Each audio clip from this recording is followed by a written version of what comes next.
Hi everybody, and welcome to this video lesson on the Bo Diddley Beat. The Bo Diddley Beat is a rhythm pattern that originated with the early rock and roll pioneer Bo Diddley, and it can be heard in numerous songs that span the decades of rock and roll history. It's a lot of fun to play, and it will definitely challenge your skill level. So I would rate this at about a late beginner to an early intermediate type of strum. Now unfortunately, if you're new to the guitar, you may find this one a little too challenging to play right now.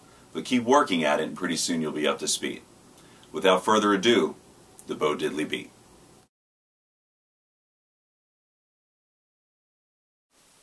Now before we even get into the Bo Diddley strum pattern, I want to talk to you about a very important point, and that is keeping your hand constantly moving.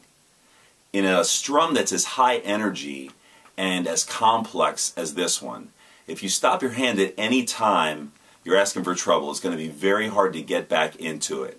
So we want to keep our hands constantly moving in a down-up pattern, and you want to keep a very loose wrist.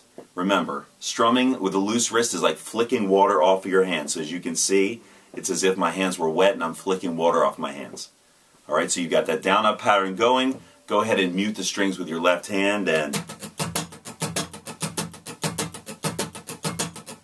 remember, this is very high energy. You want to really hit the accents. Keep the wrist nice and loose. That's going to maximize your speed. And keep this going for a few minutes to kind of get into the groove of it. Now if you can keep that going for a few minutes, you should be in good shape for the Bo Diddley strum. Let's get started on it.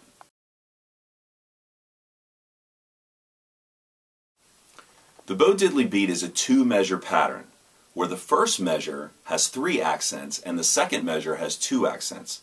A good way to learn this pattern would be to split it in half and take on the first measure first. So in the first measure of the Bo Diddley Beat, you've got 3 accents that land on beats 1, on 2 and on 4. But rather than intellectualizing it that way, it's probably easier to just imitate and learn it by feel. So let's talk about it based on the direction of the strum.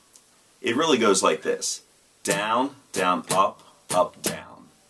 Again, that would land you on 1, 2, and 4. So you can see the accents are on 1, 2, and 4. Again, down, down, up, up, down. Down, down, up, up, down. One more time. Down, down, up, up, down. You notice you have to keep your hand moving in between. We have a down, another down, which means you have to bring the hand back up in between. Then we have 2 ups in a row, which means the hand has to go down in between. So that's why we talked in the earlier segment about keeping your hand moving. Down, down, up, up, down. 2, 3, 4. Down, down, up, up, down. 1, 2, 3, 4. Down, down, up, up, down. 1, 2, 3, 4. Now I'm counting 1, 2, 3, 4 to take the place of the second measure, just to be clear. Now, since the Bo Diddley Beat is a pretty high energy strum, we're definitely going to have to crank up the tempo here a little bit. So if you're somewhat comfortable with that, let's take it up a notch. 1, 2, ready, and down, down, up, up, down. 1, 2, 3, 4, down, down, up, up, down. 1, 2, 3, 4, down, down, up, up, down. 1, 2, 3, 4, down, down, up, up, down. 1, 2, a little bit faster, down, down, up, up, down. 1, 2, 3, 4, down, down, up, up, down. 1, 2, 3, 4, down, down, up, up, down. 2, 3, 4, down, down, up, up, down. So as you can see, that's the first half of the Bo Diddley strum.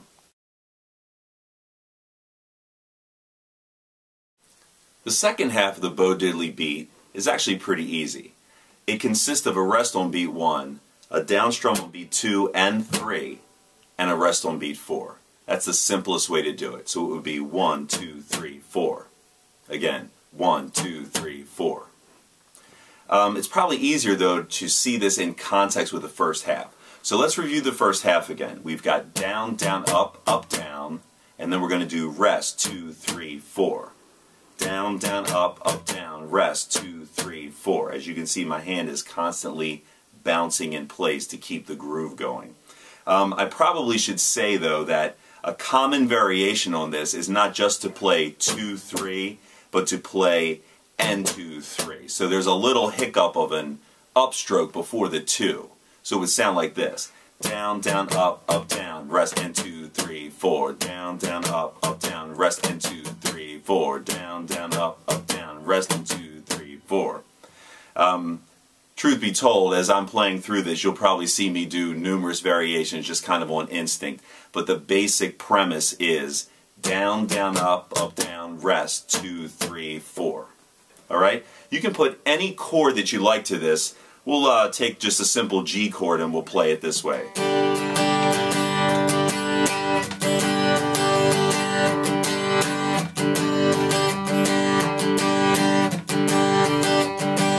Change to a C.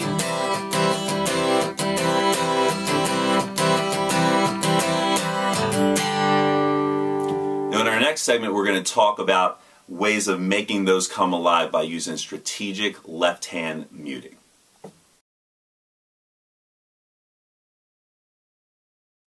Now, the professional technique that really makes the Bo Diddley Beat come alive is strategic left-hand muting. Left-hand muting can probably be broken down into a simple concept of squeeze and release. That is, you squeeze the notes to get the sound to come out, of course, and then you release. And when you release, I don't mean release the whole thing. I just mean release the pressure so that it cuts the sound off. You've got squeeze, release. Squeeze, release. As you can see, when I release, it cuts the sound or mutes the sound. Now this is best demoed, without a doubt, with bar chords because there are no open strings. So when I release, everything gets released. And when I squeeze, every string gets squeezed. So if I were going, you can see it's easy to hear the squeeze and release with the bar chords. If we put this into play with the Bo Diddley Beat, what we're going to do is we're going to try to squeeze the accents. The down, down, up, down, and 2, 3, and down, down, up, down, 2, 3, and down, down, up, down, 2, 3, and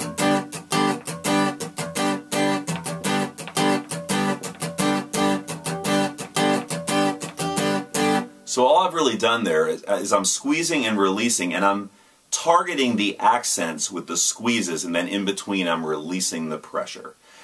This can be done with open chords such as the C and the G like I did before. It's a little bit trickier, not quite as clean, because of course you have open strings there where you can't as readily cut them off.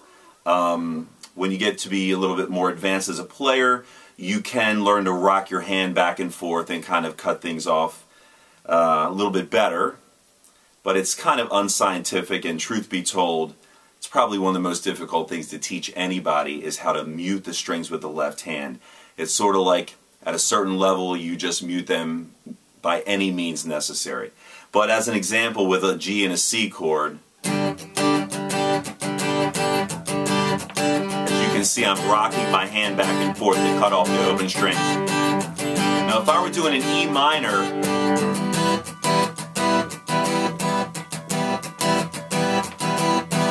I'm employing some finger flapping there. I'm flapping my fingers on the strings to cut them off. So that would be a little bit of an advanced method, and it's the coordination's a little bit tricky. Again, not very scientific, but it is a way to get it done. Instead of, because you have so many open strings with an E minor, you have to flap fingers on it to actually cut them off.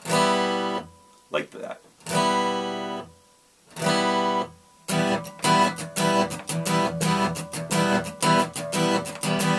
If you don't actually employ any left-hand muting, it's going to sound like this.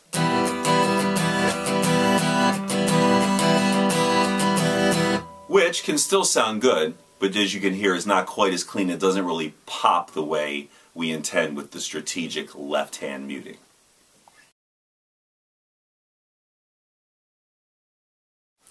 The first example that I want to show you of a modern interpretation of the Bo Diddley Beat is Black Horse and the Cherry Tree by KT Tunstall. Now if you've never seen KT at work, she's pretty darn good. She uses looper pedals and she sings into them and she does percussion into them to create a beat behind her, over top which she plays the Bo Diddley Beat in the song. Now this is a good way to get started because Black Horse and the Cherry Tree only really uses 2 chords. It loops around the Bo Diddley Beat 2 times. So it takes the 2-bar pattern and it does it twice. The first time is strictly E minor and it sounds like this. The second time through, she goes to B7 for the first half and then ends up on E minor like this. So when you put it all together, you've got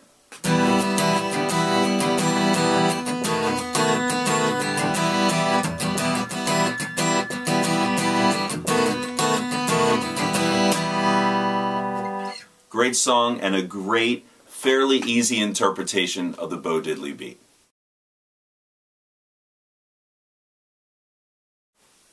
The second example of the Bo Diddley Beat is the song Desire by U2. Now this song is a much higher skill level example than the KT Tunstall example because, well, for a couple of reasons. Number one, it's very high speed. But number two, and more importantly, each accent of this pattern actually gets a different chord. There are 5 accents in the Bo Diddley Beat, as if you remember. Down, down, up, down, 2, 3. So that's 5 accents. Each one will get a different chord, as opposed to our earlier example where she played through the entire pattern on 1 chord, E minor, and then just used 2 chords to get through the next half of it. This one you're going to have a different chord on each accent, and it's going to be D, A, E, and then repeat A, E. So if we play it along and connect the chords to the accents, it's going to sound like this.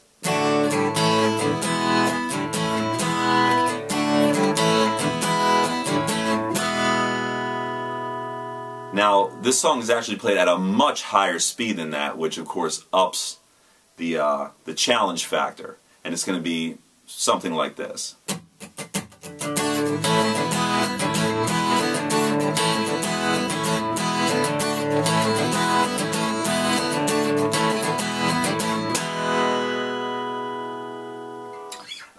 In terms of left-hand muting, which we covered in 2 segments ago, there's really no need for left-hand muting here because the chords are changing on the accent, so the chords are kind of taking care of the muting all by itself. Just by the changing of the chords, it's kind of, quote, releasing, if you remember our squeeze and release concept. Squeeze the chord, it releases to the next chord.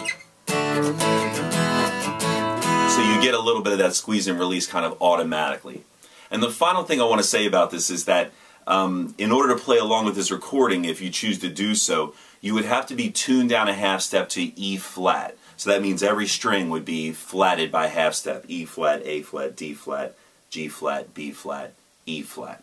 Now for me, I'm always tuned down to E flat, and for standard tuning that means I put a capo on 1. So in order to get down to U2 level, E flat, it would be like this.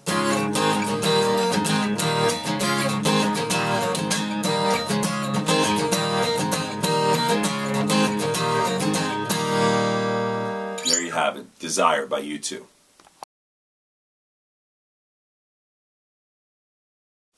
Hey, thanks for watching, and I hope you learned something about the Bo Diddley Beat.